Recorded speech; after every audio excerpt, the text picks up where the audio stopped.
Here at 160 pounds. A familiar uniform on the mat in white. That's South Plainfield's Jordan Handwerger. He is the second seed. And a first seed from Carteret, Eliias Vega. Somewhere in the 1970s, Lou, Carteret dropped wrestling. And they weren't, because they just weren't running a very successful program, they weren't getting the kids out.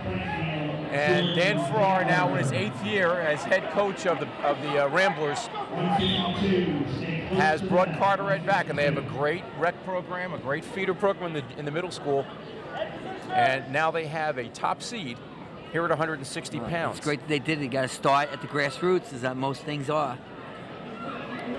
Vega is Carteret's only wrestler in the finals.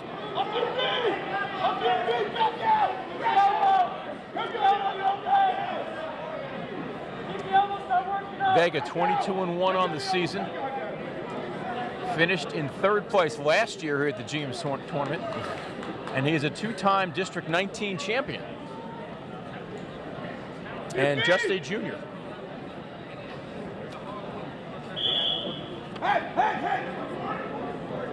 Handwerger is 13-1 and 62-35 on his career.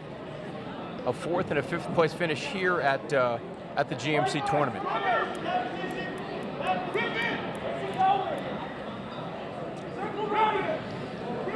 Ben Wasawa is our referee. He is assisted by Rich Gershio. Vega in on the ankle, trying to come in the back door. Got the 2.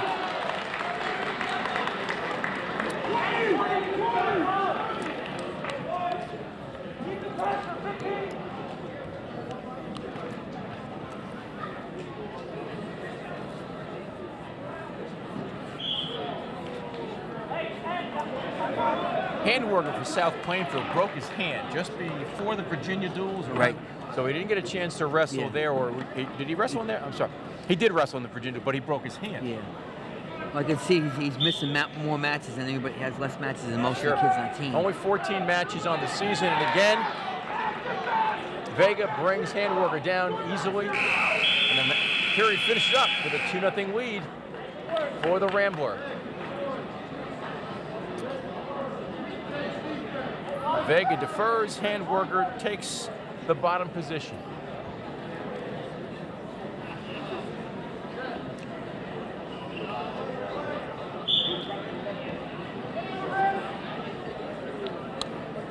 Vega made it to the finals with a 9-2 decision over Tyler Schwartz of South Brunswick.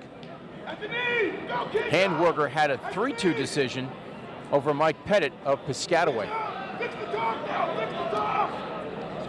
He split the legs.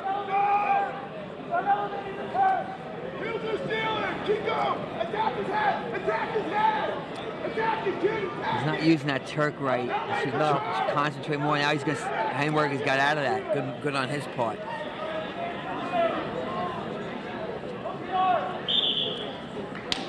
And potentially dangerous is called. They start over again 40 seconds into the second period. Still 2-0 Vega in the blue for Carteret. To Handwerger's credit, his grades are so good that it looks like he's going to Stevens Institute for Technology next year. It's a great Division III school, and one of the best schools in the country when you graduate. Well, an outstanding academic institution. They also wrestled, you said wrestled Division III. They wrestled at Rutgers this year. Rutgers had won their early duel with some relatively local Division III schools. It was a good opportunity for those schools to have a chance to wrestle a Division I program, a 10 program. University of Iowa does the same thing. They wrestle the local schools, and they wrestle Baker University, who's coached by a Jersey guy, Pete DePaul. So, and Rutgers says, all right, we'll wrestle local kids. Everybody gets a match and have a good time. And it's exciting. It's a free entry, free admission. Escape for Handwerger. As we approach the 30-second mark of the second period. So the difference is Carteret's schedule isn't as competitive as South Plainfield's. I'm not sure if they're in the blue or the blue division or the white division, but you're right. You're wrestling smaller schools that don't have the competitive challenges that the big schools do. South Plainfield wrestling in the red division, the largest division of the GMC. See, maybe next year, now the kid's only a junior, next year go hit a tournament that your kids get some better matches and get a better state seed and so on and so forth, and get the kids tested out. Well, just what we're saying with South Plainfield going down to Virginia, for the Virginia Duels, you've got excellent competition, and even if you get clocked down there, you're wrestling the better, you get a sense of what it's like to wrestle at that level. But Vega's still wrestling strong. He has the choice here in the third, and he takes defense. So our last 2 minutes of regulation, it is a 2-to-1 match. Eliias Vega from Carteret in the lead, but on the bottom here in the third period. Oh, he's looking for a cradle, looking for the cradle. Didn't get it.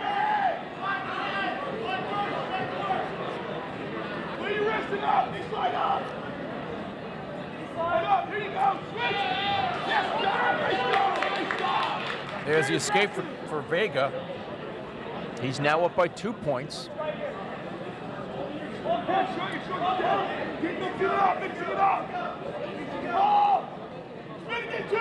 Shot by Handwerger, countered by Vega. He's got the wrist as he goes opposite. You see stalemate coming. There it is. Yep. Good call by both the referee and you. Well, nobody's been warned for stalling. No.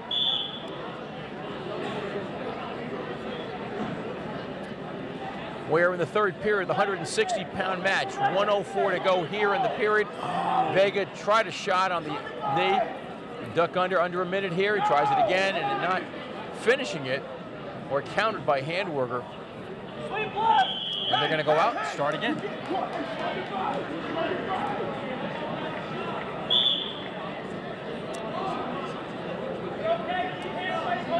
Score by Handwerger, and we are tied. So Vega has to stay on the offensive, has to stay defensive at the same time. He's got him off balance, got to spin. Probably should have countered coming back the other way, but he's got the knee. Not yet, he didn't hook the leg. There's the two. No, he gave it to him. With 20 seconds to go, Eliias Vega with a 5-to-1 lead.